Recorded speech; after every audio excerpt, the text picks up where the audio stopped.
பேரிரக்கம் நிறைந்த தந்தையே, நீர் வல்லவர் நல்லவர் என்பதை ஆராதித்து உம்மை தொழுது வணங்குகிற ஒவ்வொரு பிள்ளைகளுக்கும் நீர் இறங்குபவராக இருக்கிறீர். ஆண்டவர், இந்த நாளிலும் கூட எங்களை ஆசிர்வதிக்கவும், இந்த நற்கருணை பிரசன்னத்திலே ஒப்பு கொடுத்து செபிக்கிற எல்லா கருத்துக்களையும் நிறைவேற்றும்படியாக மன்றாடுகிறோம். சிறப்பாக ஆண்டவர், இந்த நவம்பர் மாதத்திலே மரித்த இளையோர்களுக்காக செபிக்கிறோம்.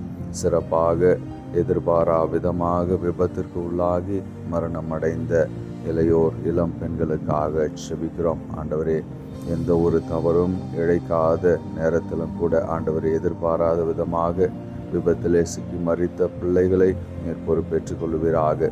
அவர்களை இழந்து தவிக்கிற குடும்பத்தாரை நீர் பொறுப்பேற்றுக் கொள்வீராக. அவர்களுக்கு நித்திய இலைப்பாற்றி தரும்படியாக ஒப்பு கொடுத்து செபிக்கிறோம். குடும்பத்தாருக்கு உம்முடைய அருள் ஆசிரும் இரக்கமும் ஆறுதலும் ஒவ்வொரு நொடி பொழுதும் கிடைக்க வேண்டும் என்று இந்த நாளிலும் கூட ஒப்பு கொடுத்து செபிக்கிறோம்.